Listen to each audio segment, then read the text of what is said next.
Continuamos o nosso estudo do capítulo 22 do livro do Gênesis, o capítulo do sacrifício de Isaque. Terminamos o encontro anterior comentando a importantíssima afirmação do anjo do Senhor para Abraão: não estendas a tua mão contra o menino, não lhe faças nada, agora eu sei que temes a Deus, pois não me recusaste teu próprio filho, teu filho único. Já explicamos que essa afirmação nada tem a ver com um suposto desconhecimento de Deus, uma suposta ignorância de Deus sobre a fé de Abraão, o temor a Deus de Abraão, absolutamente. E explicamos isso citando vários padres da igreja, matizando esse advérbio de tempo.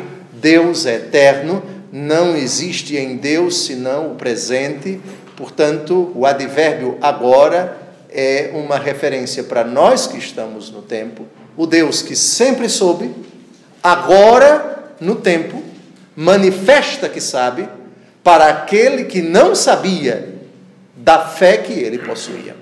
Foi isso, em síntese, o que afirmamos no final do encontro passado. Citamos Orígenes, citamos um ou outro padre da igreja, e agora continuamos o monólogo. Aqui Abraão não fala, certamente está embargado emocionalmente, está feliz, porque não vai sacrificar o seu filho. O texto não fala da reação do seu filho Isaque, certamente imensamente feliz. O texto não diz se Isaque ouviu esta voz, ou se foi uma voz do anjo do Senhor dirigida apenas a Abraão, somente ele escutou. O texto não diz, também não nos interessa muito.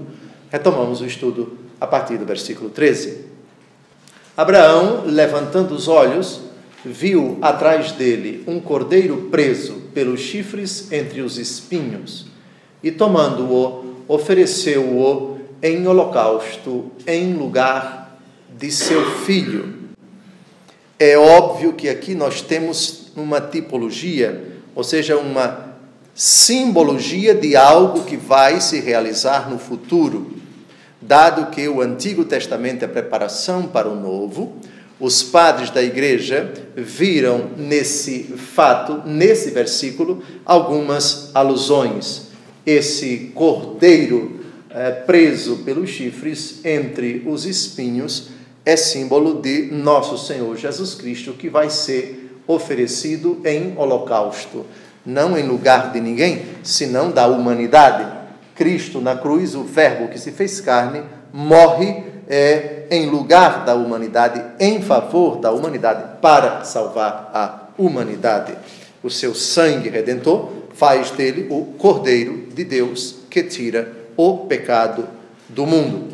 Sobre isso, me permitam ler para vocês uma reflexão que Orígenes, que viveu no século IV da era cristã, na cidade de Alexandria, no Egito, um grande escritor, um dos padres da igreja, diz sobre esse fato. Creio que já afirmamos mais acima que Isaque era a figura de Cristo. Porém, também aqui o Cordeiro aparece nada menos do que como figura de Cristo. Vale a pena saber como convieram a Cristo, tanto um como o outro, tanto Isaque, que não foi imolado, quanto o carneiro, que foi sacrificado. Cristo é a palavra de Deus, porém, a palavra se fez carne. Logo, em Cristo, há uma coisa que procede do alto e outra que foi tomada da natureza humana e do ventre virginal. Consequentemente, Cristo padece, porém na carne, e suportou a morte, porém na carne, da qual aqui é figura o Cordeiro. Como dizia também João, eis o Cordeiro de Deus que tira o pecado do mundo. Com efeito, a palavra, que é Cristo, segundo o Espírito, do qual é imagem Isaque, permaneceu incorrupto. Por isso, ele mesmo é vítima e sacerdote. Segundo o Espírito, com efeito, oferece a vítima ao Pai. Segundo a carne, ele mesmo se oferece no altar da cruz, porque, como se disse dele, eis o Cordeiro de Deus que tira o pecado do mundo, assim também se disse, tu és sacerdote eternamente, segundo a ordem de Melquisedeque. Assim, portanto, o Cordeiro se encontrou entre os espinhos com chifres. Que intuição bonita de Orígenes sobre esse versículo aqui, e eu considerei importante citar. Mas tem outra citação do livro do Apocalipse, que nos mostra nosso Senhor Jesus Cristo, o Cordeiro, com chifres. Com chifres. É lógico que os espinhos aqui nos remetem, já que Jesus é, no Apocalipse, o Cordeiro com chifres. Vamos ver primeiro o Cordeiro com chifres no Apocalipse e depois os espinhos, e a alusão aos espinhos é óbvia e já nos faz lembrar nosso Senhor Jesus Cristo coroado de espinhos. Apocalipse de São João, capítulo 5, versículo 6. Eu vi no meio do trono dos 4 animais e no meio dos anciãos um cordeiro de pé, como que imolado. Tinha ele 7 chifres e 7 olhos, que são os 7 Espíritos de Deus enviados por toda a terra. Vimos já no estudo do Apocalipse, que fizemos aqui durante 2 anos e meio, que o chifre, seja no dragão, seja em nosso Senhor Jesus Cristo, aqui o Cordeiro evoca a ideia de força. Só que a força no Cordeiro imolado, que é Jesus, é a força que brota do seu poder misericordioso manifestado na cruz, na morte e na ressurreição. Diferentemente do chifre do inimigo, símbolo da sua força descomunal, da sua ira. Lembrem-se de Apocalipse 12:12. O demônio partiu para a terra cheio de fúria, porque sabe que pouco tempo lhe resta. Então, essa alusão é importante. Quem diria que nesse cordeiro preso pelos chifres, tanto Orígenes quanto os outros padres da igreja viram nessa alusão uma profecia, uma tipologia de nosso Senhor Jesus Cristo. Muito bem, vamos ao versículo 14. Abraão chamou a este lugar Javé-Iré, de onde se diz até o dia de hoje, sobre o monte de Javé-Iré. Deus proverá, ou Deus provê, presente ou futuro do indicativo, é o sentido, a etimologia de Javé-Iré. Mas esse versículo tem relação com o outro. Lembram quando no diálogo no mesmo capítulo 22, versículos de 7 a 8, versículos de 7 a 8, Isaque disse ao seu pai, meu pai, que há meu filho. Isaque continuou, temos aqui o fogo e a lenha, mas onde está a ovelha para o holocausto? Deus respondeu-lhe, Abraão, providenciará ele mesmo uma ovelha para o holocausto, meu filho. E ambos juntos continuaram o seu caminho. Agora, lendo o texto já no seu ocaso, já no final, é que a gente percebe a fé de Abraão na ressurreição. Lembram do texto da carta aos Hebreus? Da carta aos Hebreus, capítulo 11, a gente vai para lá daqui a pouco. Quando ele diz no versículo 5, vejam lá, ficai aqui com o jumento, disse ele aos seus servos, eu e o menino vamos até lá mais adiante para adorar, e depois, olha o verbo voltar, se está na primeira pessoa ou está na segunda pessoa. Na segunda pessoa do plural, futuro, voltaremos. A certeza que Abraão tinha de que ele voltaria com seu filho, se ressuscitado ou não, não sabemos. Então, veja, no versículo 5, a fé de Abraão na ressurreição. No versículo 8, Deus providenciará. E por causa dessa afirmação da fé de Abraão de que ele providenciaria uma vítima para o holocausto, o versículo 14. Então, o monte Moriá é o lugar do Javé Iré. Deus providenciou aqui. É o lugar do sacrifício. Alguns estudiosos cristãos pretenderam identificar o monte Moriá com o monte Calvário, que, aliás, diga-se de passagem, ficam na mesma cidade. Ficam na mesma cidade.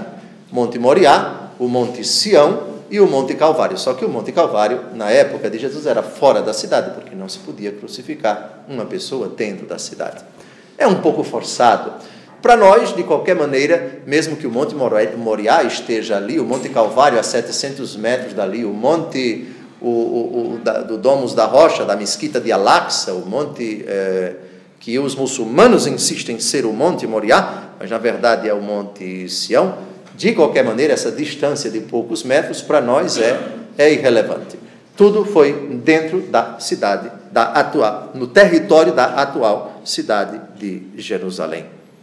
Muito bem, então, Javé Iré, Deus providenciará. Somente para recordar o texto que citamos muitas vezes no encontro passado, Hebreus capítulo 11, por favor, Hebreus capítulo 11, a respeito do sacrifício do seu filho, versículos de 17 a 19. O 19 é o mais importante. A fé intrépida, heróica deste nosso pai Abraão, o texto nunca cansamos de citar, porque ele faz uma alusão direta ao fato que estamos a estudar no livro do Gênesis. Foi pela sua fé que Abraão, submetido à prova, ofereceu Isaque, seu único filho, depois de ter recebido a promessa e ouvido as palavras, uma posteridade com o teu nome te será dada em Isaque.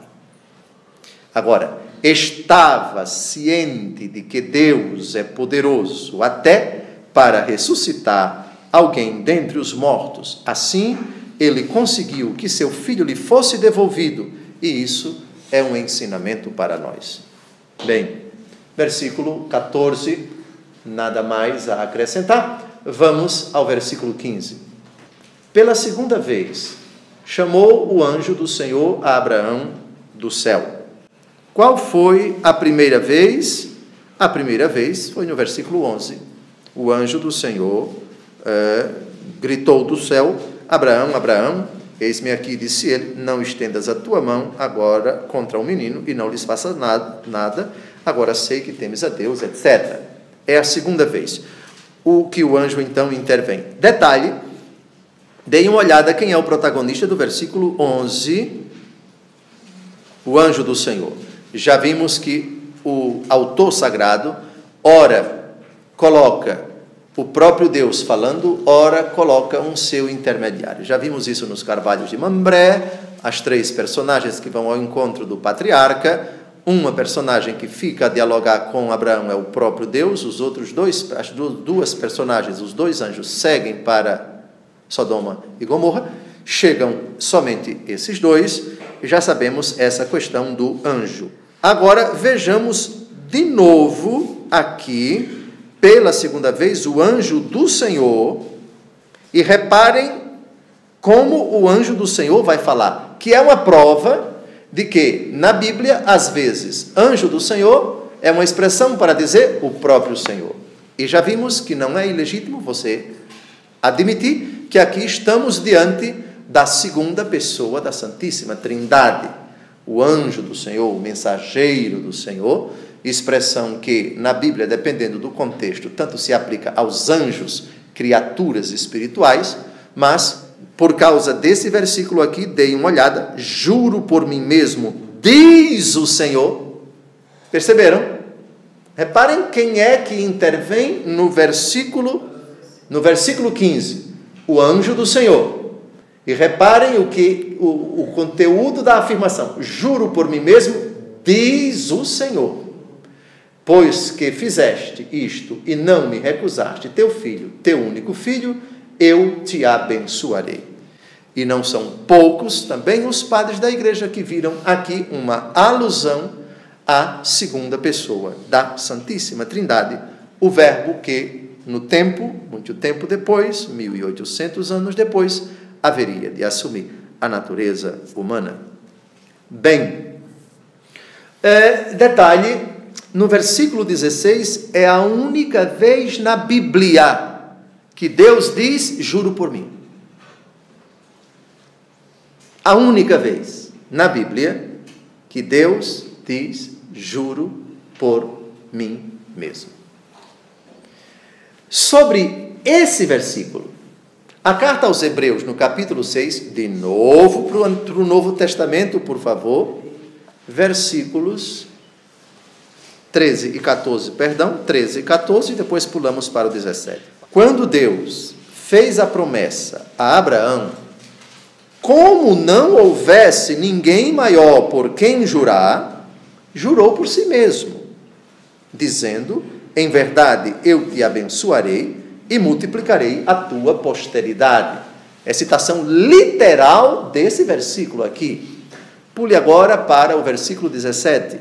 Por isso, querendo Deus mostrar mais seguramente aos herdeiros da promessa a imutabilidade da sua resolução, interpôs o juramento. Está claro? É a única vez na Bíblia que Deus faz um juramento. Porém, ainda na carta aos Hebreus, capítulo 7, versículo 21, Dom José, o senhor acabou de dizer que a única vez que Deus faz um juramento é em Gênesis 22, 16. Então, como é que o senhor explica o versículo 21 do capítulo 7 da carta aos Hebreus? Para ele, ao contrário, interveio o juramento daquele que disse, jurou o Senhor e não se arrependerá. Tu és sacerdote eternamente. E esta aliança da qual Jesus é o penhor, é-lhe muito superior. O autor da carta aos Hebreus aqui está fazendo alusão a um versículo do Salmo 109. Vamos, por favor, ao Salmo 109. Salmo 109 ou 110. Salmo 109. O Senhor jurou e não se arrependerá. Tu és sacerdote para sempre, segundo a ordem de Melquisedeque. Aqui não é um juramento? Sim e não. Sim, porque o Senhor jurou. E não nos termos de Gênesis 22, 16, juro por mim mesmo.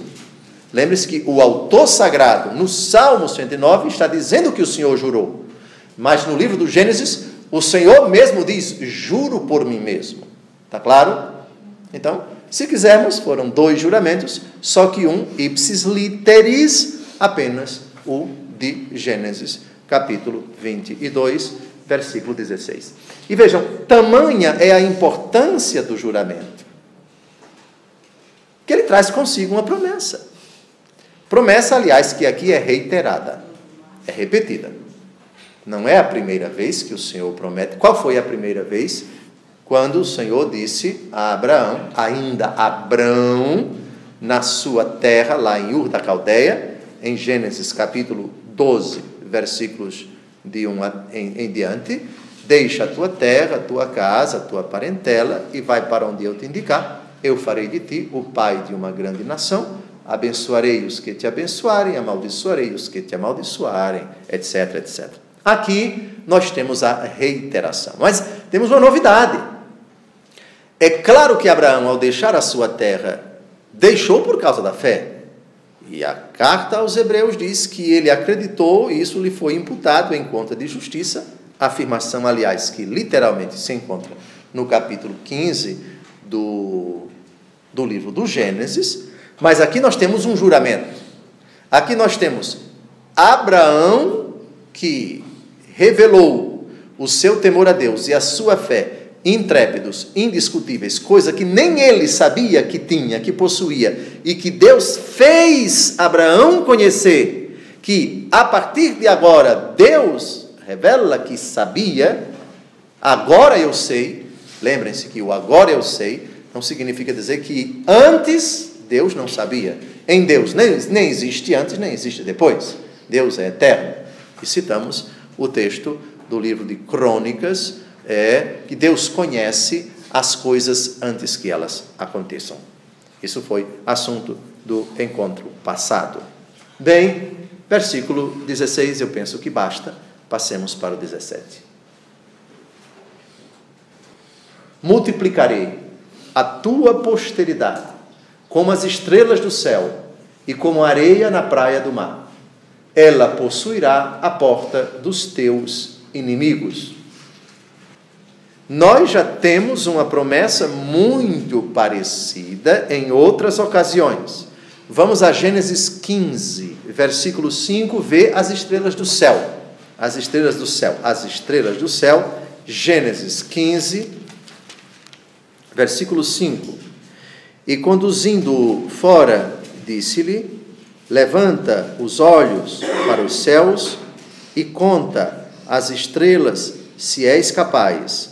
Pois bem ajuntou ele, assim será a tua descendência. Bem, é uma expressão, portanto, não nova. Pule agora para o capítulo 26,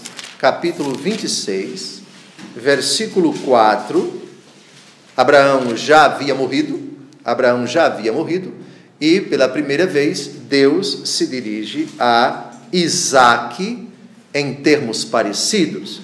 Multiplicarei tua posteridade como as estrelas do céu, dar-lhe-ei todas estas regiões, e nelas serão benditas todas as nações da terra. Então, no versículo 17, a expressão estrelas do céu é muito cara a Deus Todo-Poderoso, que pelo menos 3 vezes faz alusão a ela. Areias da praia, areia na praia do mar.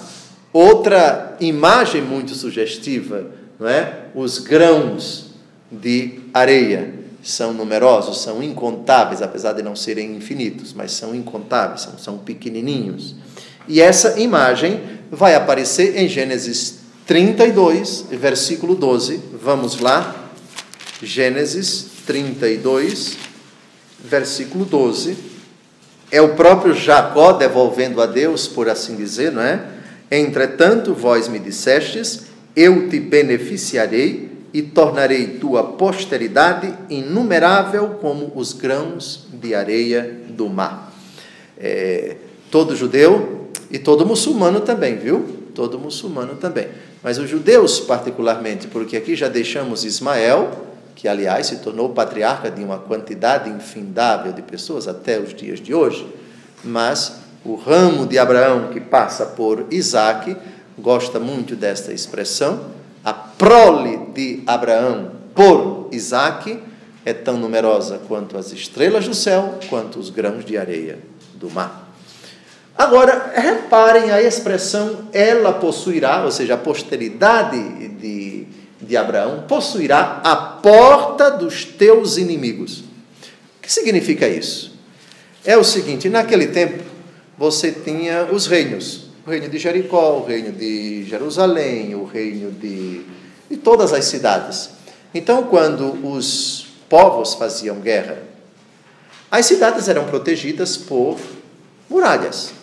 E as muralhas tinham as suas portas, portas bem edificadas, portas bem protegidas, enfim. Possuir a porta é ter o poder de abrir e de fechar. Ou seja, a cidade vai ser sua. Se você não entra pela porta, você não domina a cidade. salvo se você conseguir derrubar as muralhas com catapulta, com um terremoto, enfim, mas ordinariamente as muralhas indicam aqui você não entra, aqui é propriedade nossa. Agora, se você tiver a posse, o domínio da porta, você dominou a cidade, não é?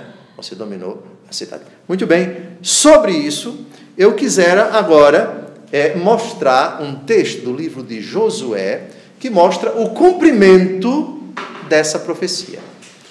Ela possuirá a porta dos teus inimigos. Lembram que o Senhor prometeu a Abraão a terra prometida? Perfeito. Agora a pergunta, como essa terra prometida foi conquistada? Ela não foi conquistada pacificamente, não. 31 batalhas precisaram acontecer. Cidade por cidade. Lembrem-se que naquele tempo o que entendemos por reino não era como o reino da Inglaterra hoje, o reino da Suécia, o reino dos países hoje cujo sistema de governo é a realeza. Espanha, não. Os reinos eram cidades, reinos pequenos, cidades. Vamos ao livro de Josué. Esse texto, se não me engano, ele foi lido no monte... Eu li no ano passado, para quem foi conosco, no monte onde o profeta Elias se escondeu, o Monte Carmelo. Bem, vamos lá, o livro de Josué, capítulo 12, Josué, capítulo 12, de 7 em diante. Josué é 650 anos depois, quase 700 anos depois de Abraão. Essa promessa, do versículo 17, a tua posteridade possuirá a porta dos teus inimigos, vai se cumprir com Josué. Moisés já tinha morrido, ele não entrou na terra prometida, Josué é quem conduz o povo, e ao conduzir o povo, vai ter agora que conquistar a terra na batalha, na guerra. E a primeira cidade, qual foi? A cidade que cuja porta Deus entregou à descendência de Abraão, Jericó, e depois as outras. Vamos ao texto.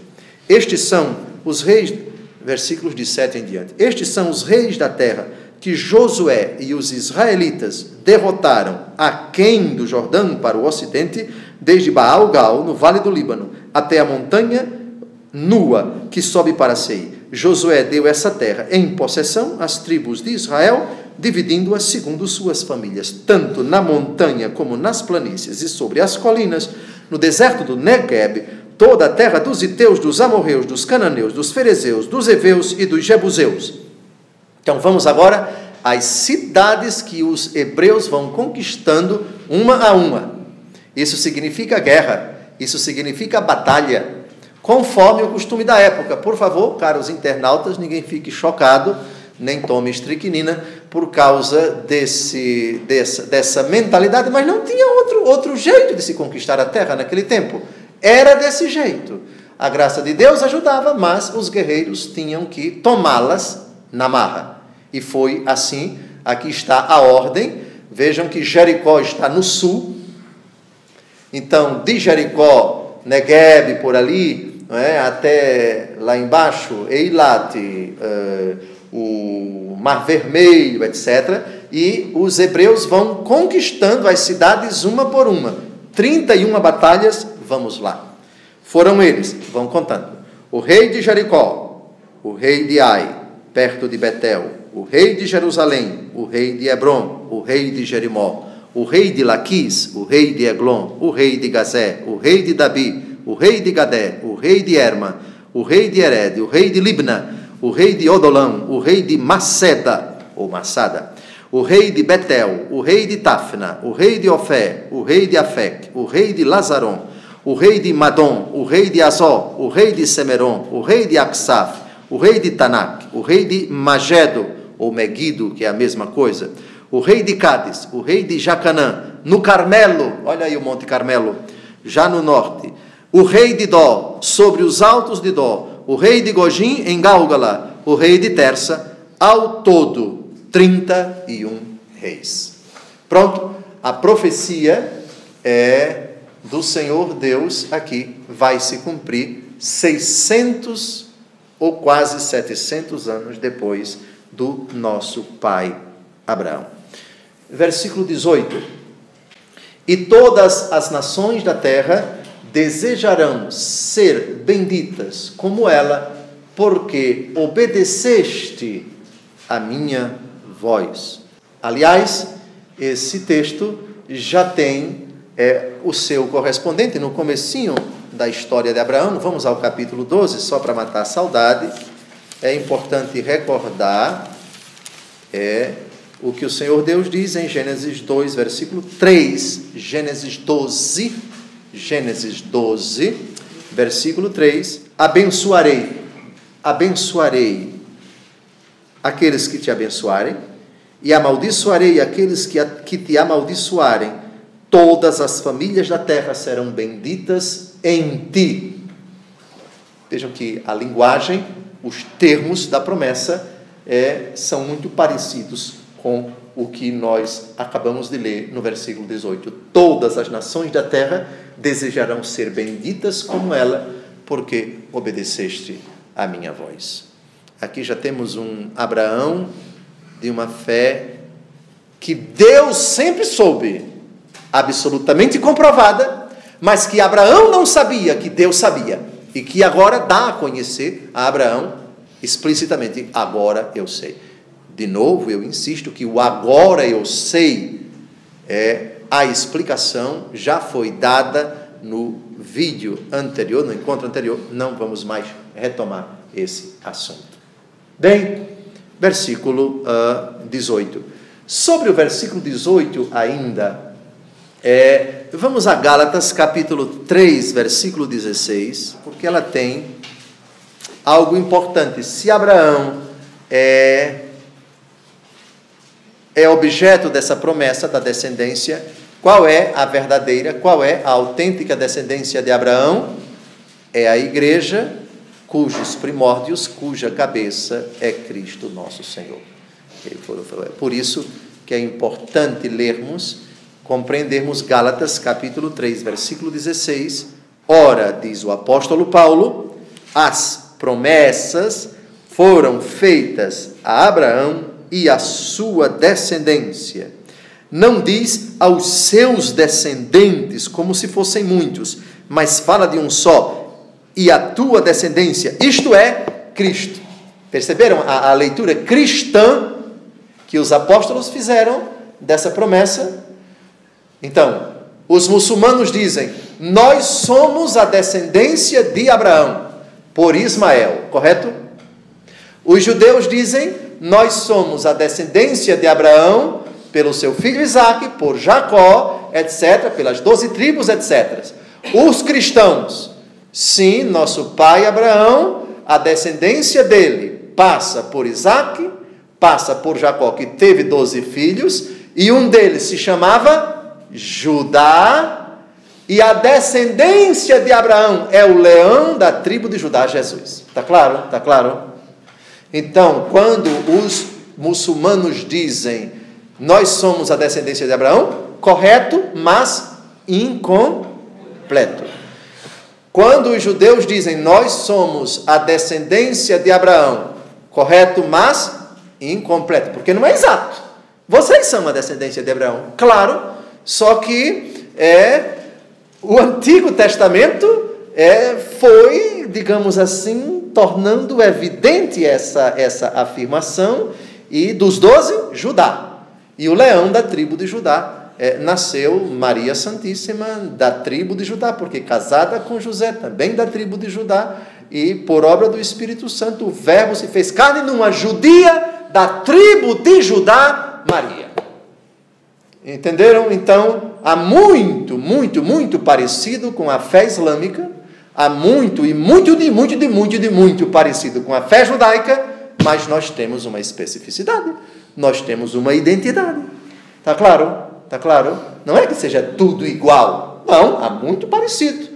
Quanto mais a gente vai chegando perto do começo, temos muito em comum, só que a história se encarrega de dar o seu curso a providência se encarrega de mostrar que esta promessa aqui, que não é a primeira, o Senhor Deus já tinha feito a promessa e ela vai sendo renovada a Abraão. Aliás, essa é a última, diga-se de passagem, para a pessoa de Abraão, porque ele vai morrer daqui a pouco. Quer dizer, daqui a pouco, no livro, ele vai estar chegando ao fim da vida. Essa é a última promessa que ele faz. Os cristãos, com nosso Senhor Jesus Cristo, aqui o apóstolo Paulo, vão compreender que a promessa, na verdade, se referia à pessoa de Cristo, o leão da tribo de Judá, é uma expressão do Apocalipse, o verbo que se fez-se carne na linhagem do nosso pai Abraão, não na linhagem de Ismael, mas na linhagem de Isaque, que vai ser o avô de Judá, porque ele vai gerar Jacó, Israel, que vai ter 12 filhos, e na tribo de Judá vêm os reis, dos quais virá o rei dos reis e o senhor dos senhores, dirá o Apocalipse. Muito bem, versículo 18. Vamos ao versículo 19. Abraão voltou então para os seus servos e foram juntos para Bersabeia, onde fixou sua residência. Seus servos? Onde estão esses servos? Gênesis 22, versículo 5.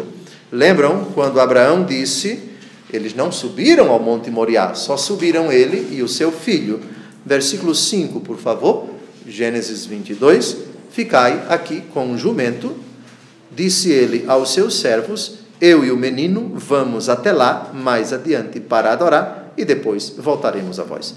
Isso aconteceu, ou seja, o retorno dele aos servos, deve ter causado muita alegria aos servos. Provavelmente os servos não sabiam exatamente como seria o sacrifício, quem seria a vítima, mas não é ilícito imaginar que Abraão deva ter contado isso para os servos, a maravilha que aconteceu lá no alto do Monte Moriá.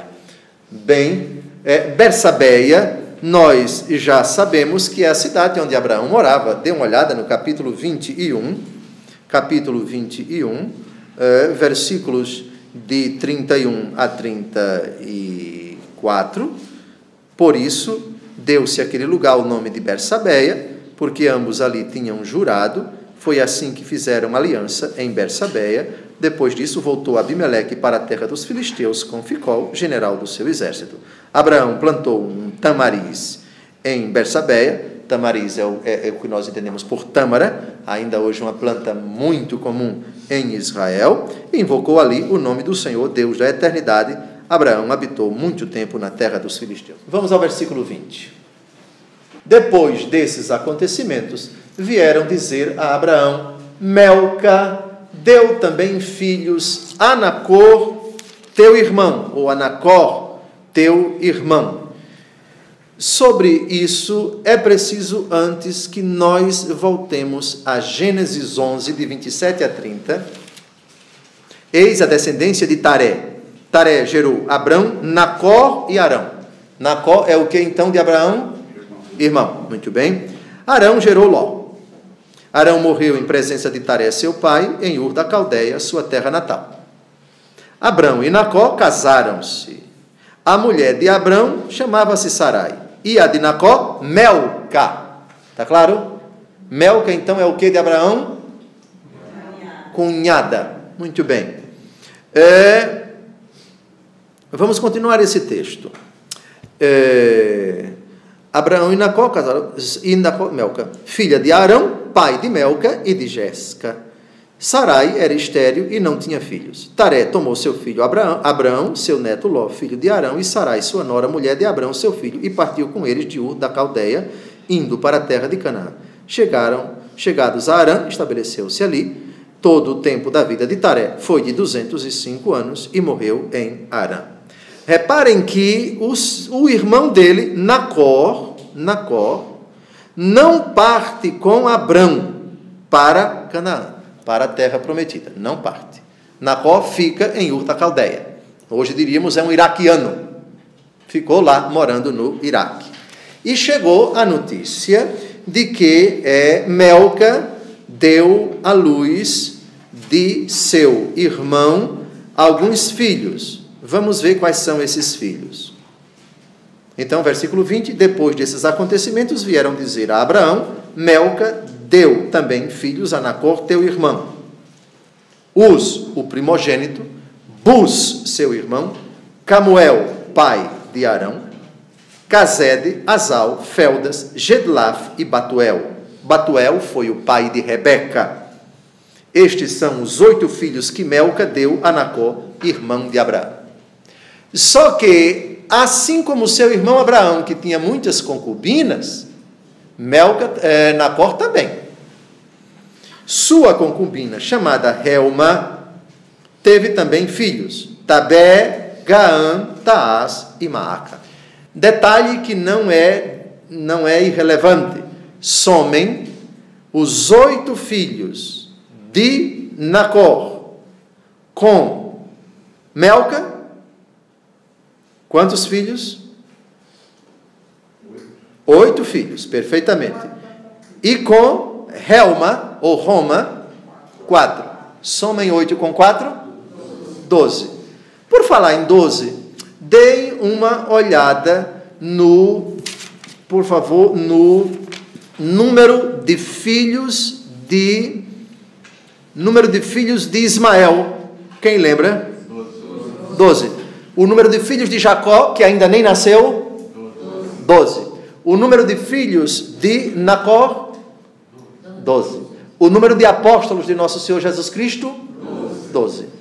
Nada por acaso. Claro, as coisas vão se encaixando.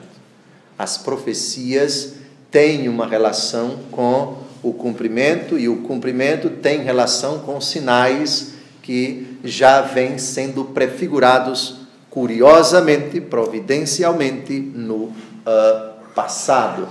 Muito bem, Melca. É certo.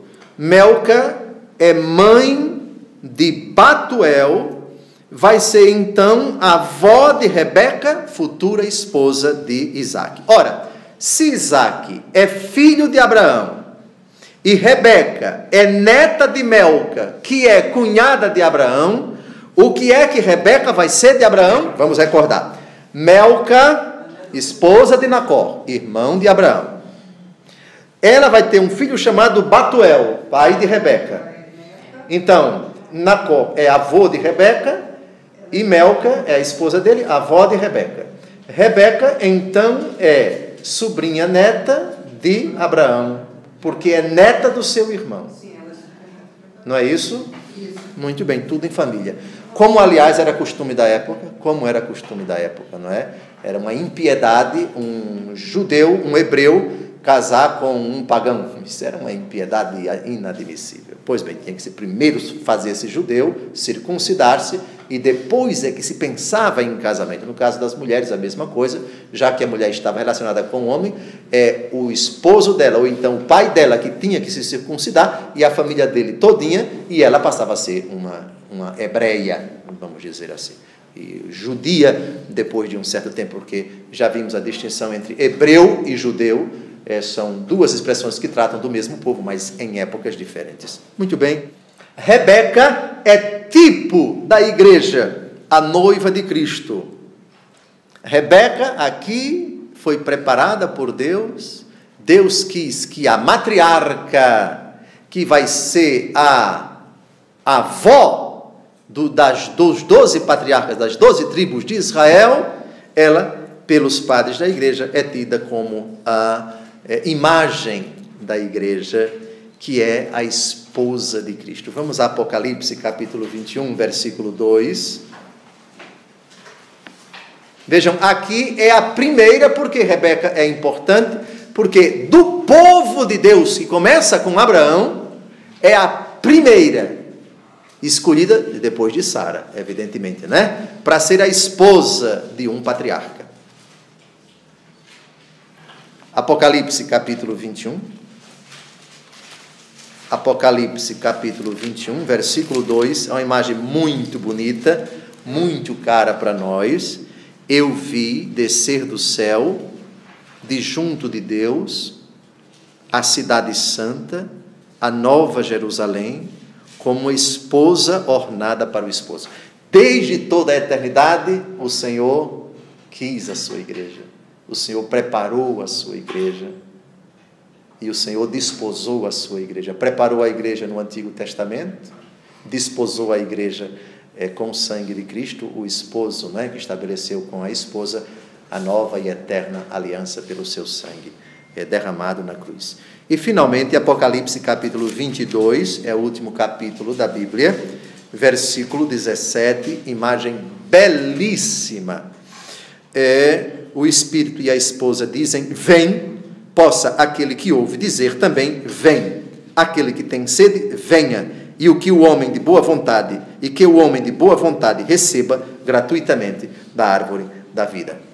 A igreja, a esposa de Cristo. Rebeca, aqui, aparece como uma imagem bem distante, não é? Nasceu do seio de Abraão, aquela com quem o seu filho Isaque, que foi o objeto da promessa de Deus a Abraão: eu vou multiplicar a tua descendência. Sim, Ismael vai ser o pai de uma grande nação, vai ter 12 filhos, 12 reis, etc. Mas é de Isaque. E aqui aparece pela primeira vez a nossa querida Rebeca. Em 5 minutos eu vou fazer uma breve alusão a esses senhores que são citados aqui. Primeiro, o nome no versículo 20, a etimologia da palavra Rebeca, vamos ver no próximo encontro, porque vai ser um capítulo todo sobre ela e o seu esposo. Não tem por que a gente entrar em detalhes sobre Rebeca hoje. De hoje a 8, a gente trata da etimologia de Rebeca, da etimologia de Isaque, que já vimos e vamos repetir porque é preciso. Mas vamos, Gênesis, capítulo 22, começando versículo 21, Hus. Hus é uma palavra que significa firmeza. Jó, lembram do livro de Jó? Jó, o personagem do livro de Jó, ele era da terra de Hus. Vamos dar uma olhada. Jó, capítulo 1, versículo 1. Havia na terra de Hus, olha aí, na terra de Hus, um homem chamado Jó, íntegro, reto, que temia a Deus e fugia do mal. Portanto, Jó, da linhagem de Abraão. Está claro? Ele não era filho de Jacó, que ainda nem tinha nascido. Portanto, não era membro de uma das tribos de Israel. Porque Uz é antes, não é? É antes. Muito bem. A tribo de Hus, alguns estudiosos sugerem que essa tribo viveu a oeste da Palestina, perto do deserto da Arábia, atual Arábia Saudita, hoje. Depois, vamos ao segundo, Bus. Bus, seu irmão. A etimologia da palavra Bus, desprezo. Curioso, né? Desprezo.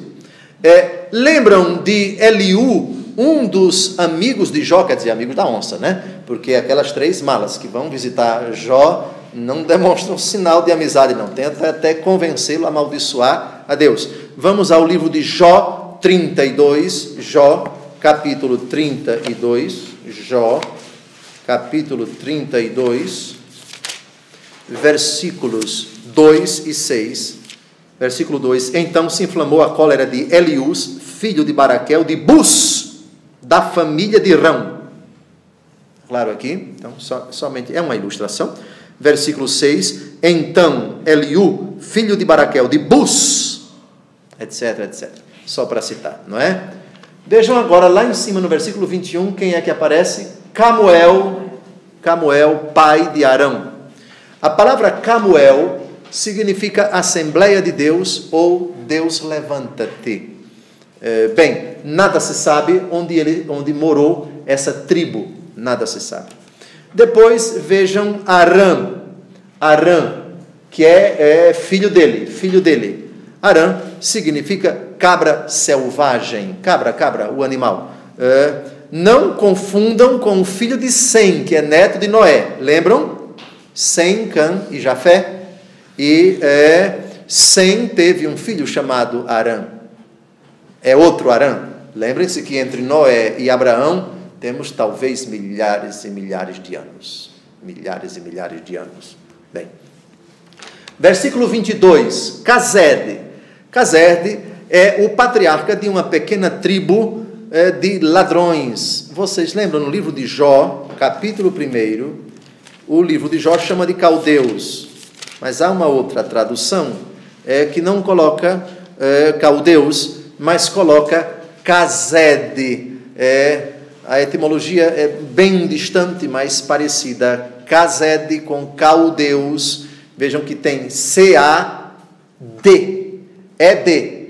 C-A-E-D. Cased e caldeus também tem C-A-E-D. Bom, etimologias à parte, versículo 17, ainda este falava, e eis que chegou outro e disse, os caldeus, divididos em 3 bandos, lançaram-se sobre os camelos e os levaram, passaram a fio da espada os escravos, só eu consegui escapar para te trazer a notícia. Então esse Cased foi o pai de uma tribo de péssima fama. Cased. Azal é vidente, o sentido da palavra Azal, vidente. Essa tribo viveu em Ur da Caldeia, a Pérsia atual, Ur da Caldeia, o atual Iraque. Bem, depois Feldas, ainda no versículo 22, a etimologia dessa palavra, tanto chama como ferro e como força. É o sentido da palavra Feldas, outro patriarca. Gedlaf é a etimologia dele chorão ou lacrimejante. É o sentido dessa palavra. E finalmente Batuel, o caçula, palavra que significa residência de Deus. Residência de Deus. Muito bem. Primeiro livro das Crônicas, capítulo 4, versículo 30, nós temos o lugar onde ele residia. Primeiro livro das Crônicas, capítulo 4, versículo 30, 28 a 30. Eles habitavam em Bersabé, em Molada, em Assá, Sual, em Bala, em Asson, em Tolade, em Batuel, então era uma cidade, em Orma, em Ciceleg, em Bet-Marcabó e assim por diante, as tribos do sul. Bem, e versículo 23, bom, o Batuel é o que interessa, é o caçula, porque vai ser o pai de Rebeca. Bem, estes são os 8 filhos que Melca deu a Nacor, irmão de Abraão.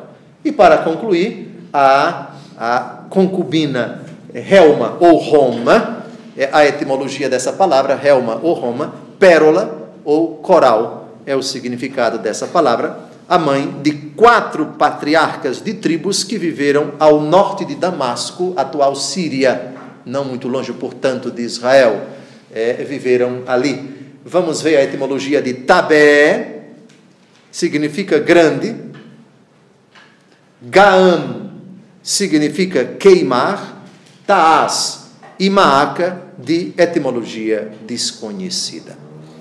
Bem, esse, digamos assim, intermezzo do finalzinho do capítulo 22 do livro do Gênesis serve para introduzir o tema do casamento de Isaac, porque precisa aparecer o nome da esposa de Isaac, que é Rebeca. Por isso, depois do relato do sacrifício de Abraão, de Isaac, nós temos essa síntese dos que nasceram. E por favor, dê uma olhada finalmente, Gênesis 22, Melca também deu filhos a Nacor, teu irmão.